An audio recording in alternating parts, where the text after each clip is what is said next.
This right here is your one-stop shop for all the cheap new releases this month. And there are a few of them, so let's chat and more watches. Let's go.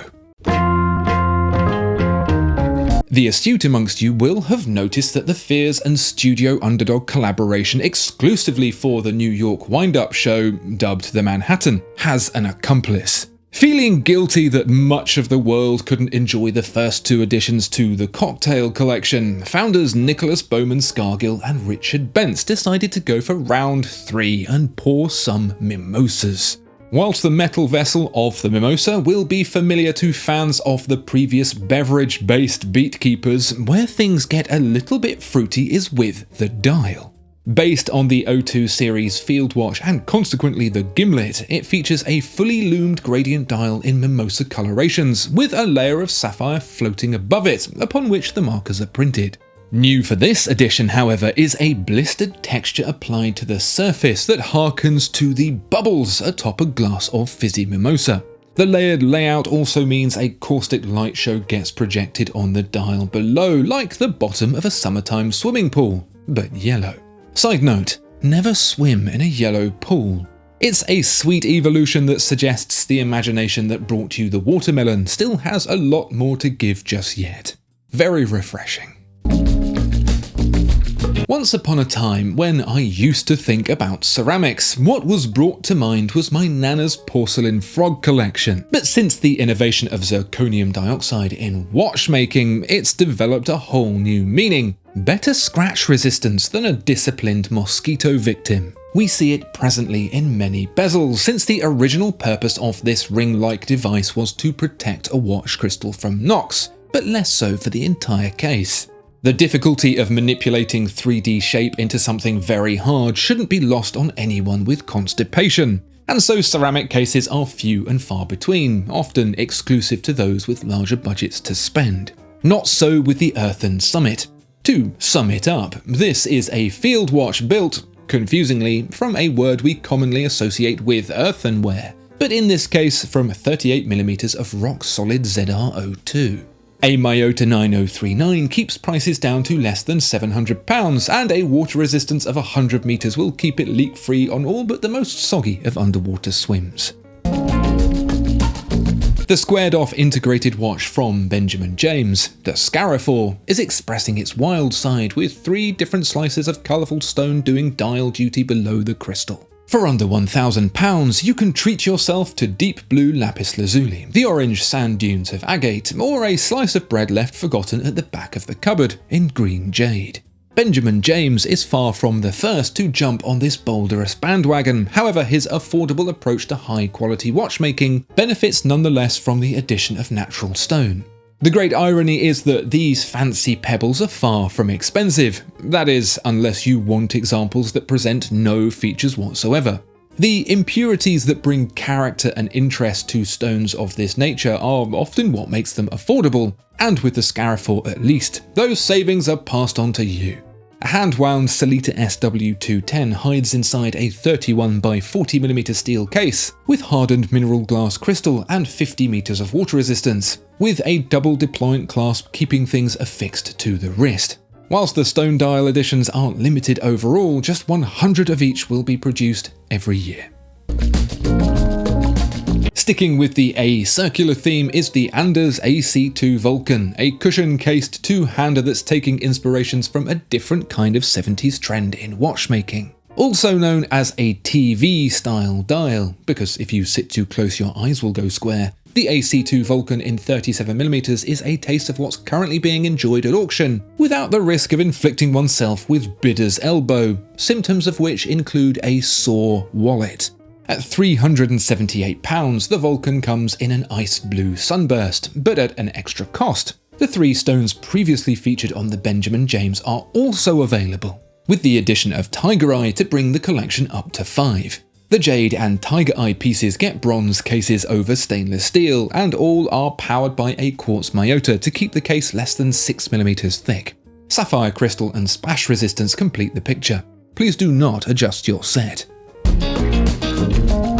You didn't blink and miss the last 60 years of your life. The new Citizen Tsuyosa 60 edition isn't celebrating 60 years of this recently released affordable integrated icon. It indicates the arrival of a brand new caliber, one that has increased stamina for a full 60 hours of power reserve. That's right, for just £399, Citizen has implanted a more voluptuous set of clockers in its highly sought after collection, although there's as yet no silicon in sight.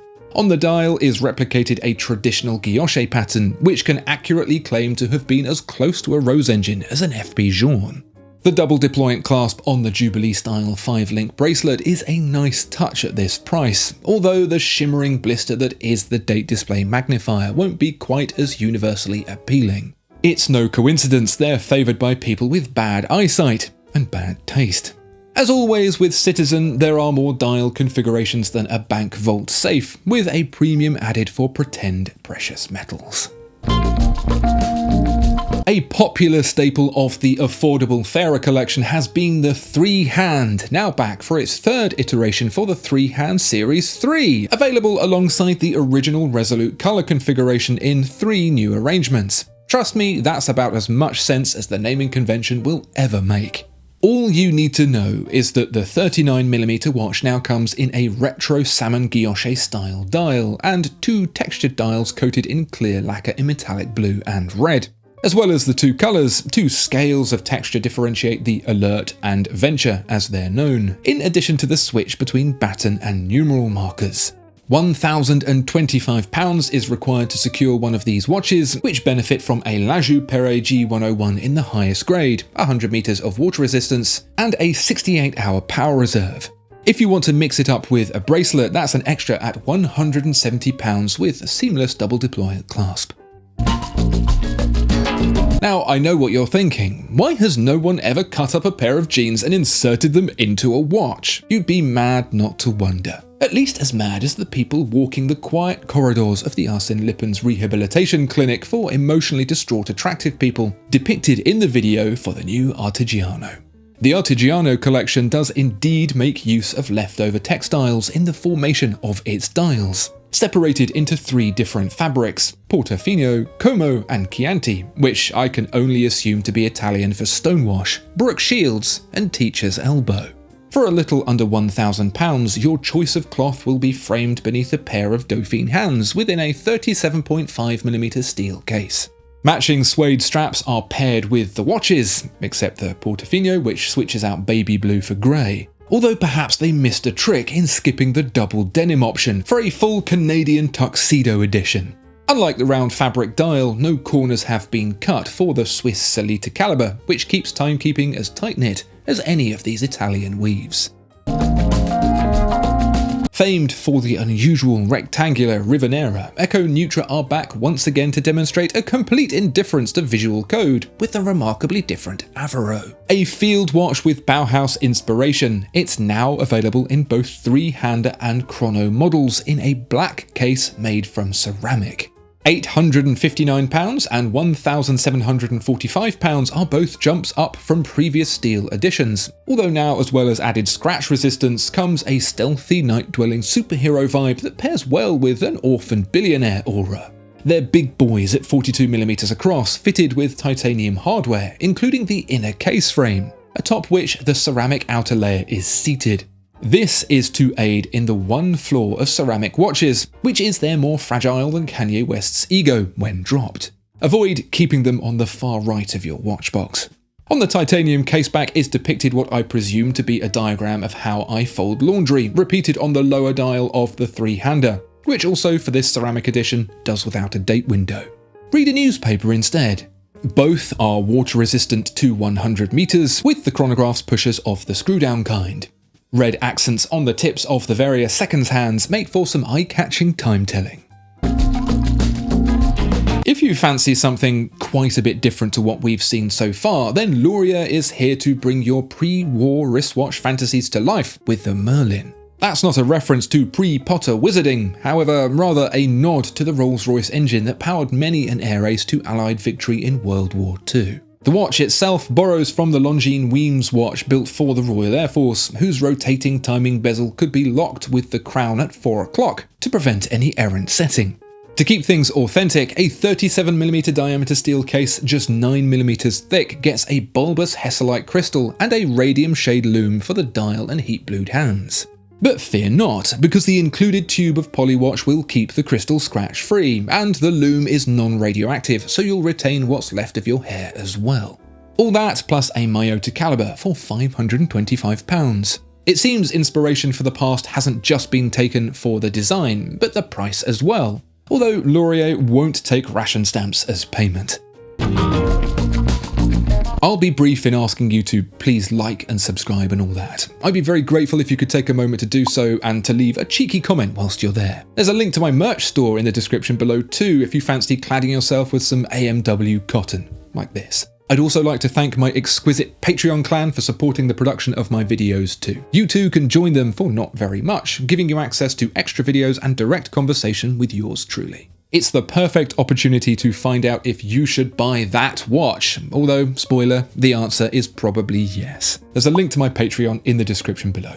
Thank you. Someone who won't be getting any thanks, at least not from Rolex however, is Tissot, who are pitching £320 as the entry point for their quartz version of the curiously familiar Ballade. This is no tip of the brain distant memory however, the 5-link bracelet and fluted bezel very reminiscent of Rolex's own Datejust. Equally as curious is the two case sizes, 40mm for the quartz and 39mm for the automatic, which I'm sure you won't be surprised to learn gets the Powermatic 80, with 3.3 recurring days of power reserve. A clear caseback gives you first-hand opportunity to look for the plastic parts yourself. There's a sizable jump to £910 for the automatic version, which is differentiated by Roman numerals and a smug sense of self-satisfaction that yours isn't powered by a battery. Seen up close, a sunburst guilloche-style texture is present, drawing the lines from the fluted bezel right the way to the centre. A distraction technique for use against the Rolex legal team, perhaps. It seems what's possible for less than £1,000 is getting ever more impressive these days, because it'll even stretch to an hour strike watch from the brand that brought you the ever-popular Le Dome, Radcliffe. A Flinke-style etched dial in green, orange, purple or silver with ruby red accents gets dissected into a platter of custom functions specifically for this Linstone Sonore, which breaks hours and minutes into two distinct sapphire subdials on the lower half of the watch. Orbiting this arrangement is a radial gong struck by the hammer mounted up top every hour, while the column wheel on-off indicator set by the crown-mounted pusher lives over on the right-hand side. Dead center is a running seconds indicator to reassure you it hasn't come to the end of its wind. This has all been achieved with a module built atop a Miyota to keep costs on the right side of £1,000. Even so, the view through the rear is far from ubiquitous, the madhouse rotor from Radcliffe's Linversay giving 3 times the spin with colour-matched micro-rotors within the main assembly. They don't provide any extra wind or anything, but if you find yourself bored in a bathroom with no signal, they're fun to send spinning in a lunatic whirlwind of metallic colour.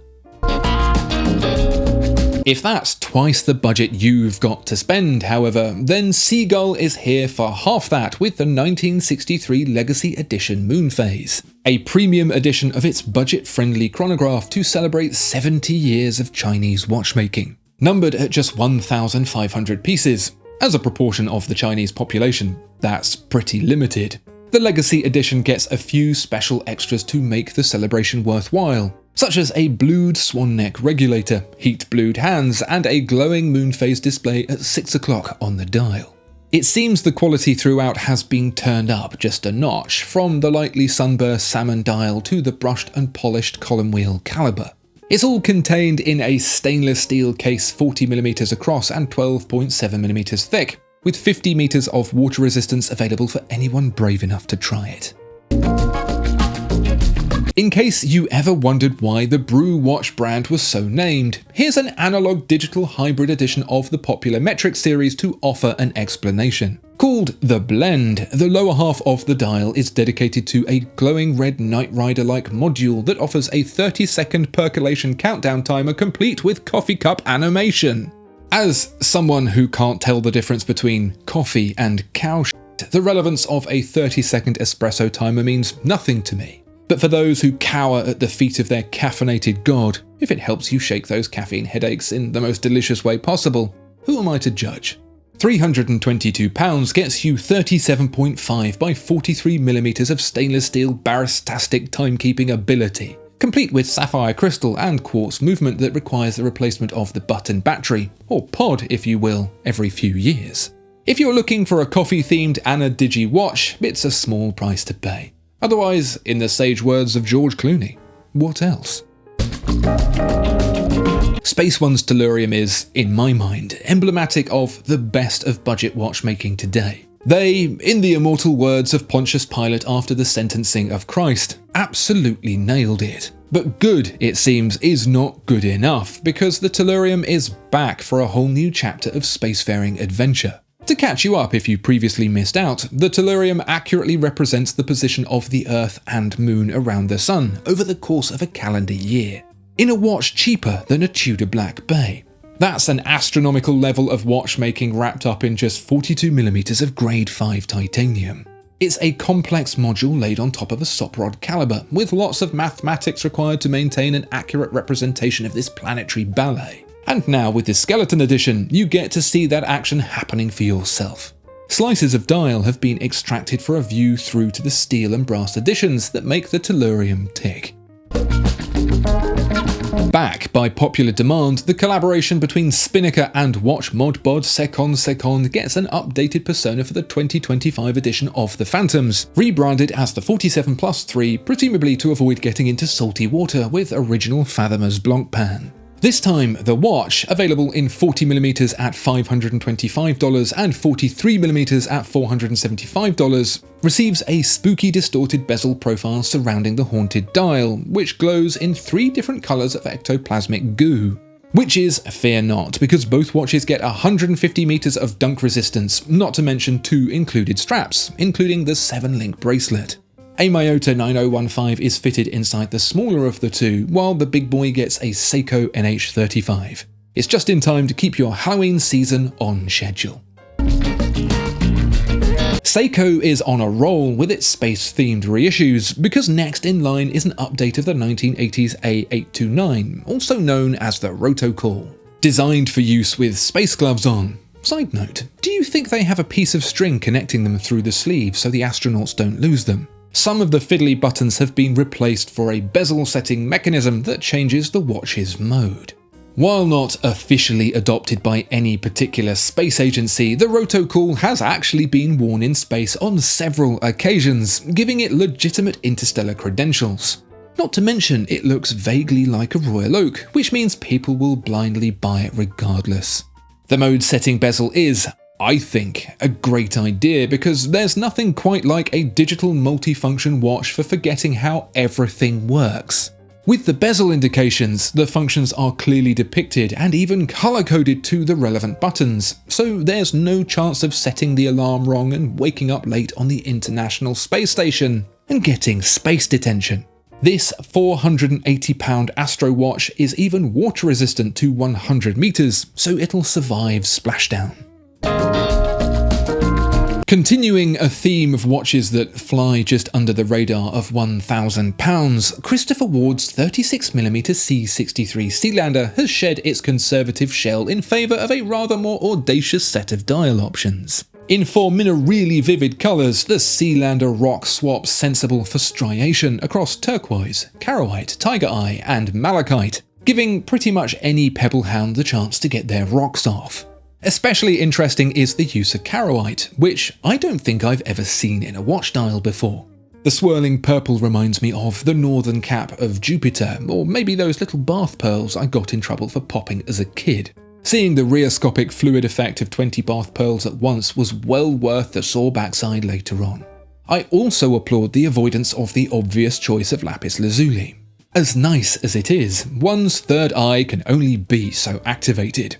That's, this time, not actually a wiener joke, that's what some actual living human beings with access to science believe that stone can do.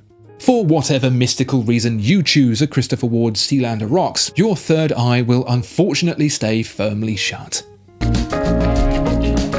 Even classic collaboration fiends Louis Erard have bitten the bullet and gone integrated with the 2340, named after the brand's home postcode, which presumably makes warranty returns easier because you can just stick the watch in the post and it'll get there. Louis Erard has never been one to do things in the expected way, and the 2340 is no different. Or at least, within the very expected edition of an integrated watch, it's not.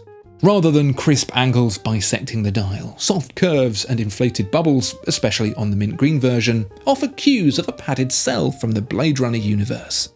This curvy nature extends to the bracelet and case link protrusions, which bind steel to steel like semi-submerged wire lugs. It's a theme that splits each link as well, bright polished pills that, in case of an emergency, might help the watch madness subside. At 40mm across, it's a universally wearable size and gets 50 meters of water resistance and a Sellita SW300 high-grade caliber as well.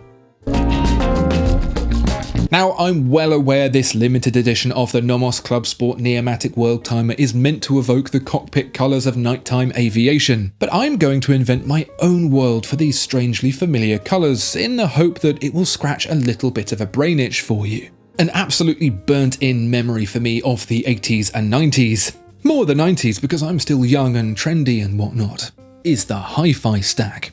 Layered in a wooden crate that had a satisfying push mechanism in the glass door, it would sit there and glow in 3 distinct colours: a teal blue, reddy orange, and yellow.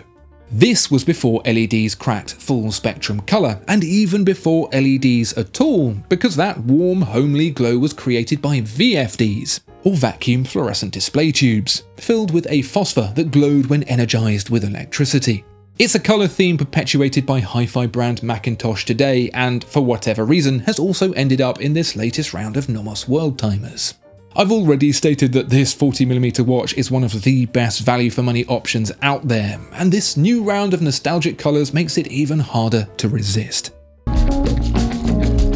Once the scourge of the industry, Japanese watchmaking is now associated with some of the finest displays of handcrafted discipline on the planet, and that's great if you can afford it. If you can't, then there's this instead, the Kiwame Tokyo Usuki in cream or Kurotsuki in black. At $650, you get a field watch executed in the quiet perfectionist Japanese way, wrapped around a Miyota caliber protected to 100 meters. It's a 38mm watch just 9.5mm thick, and it's giving me Kikuchi Nakagawa vibes, where every single detail has been sweated over to the finest degree, although hopefully not literally. It's somehow both familiar and exotic at the same time, and so it's no wonder the first batch vanished in the precise beat of a Japanese caliber. Hopeful would-be owners will have to practice their reaction times ready for the next drop in November. And as we close, I'll ask you this. What's the difference between watch collecting and meth addiction? Meth addicts actually enjoy it. Goodbye.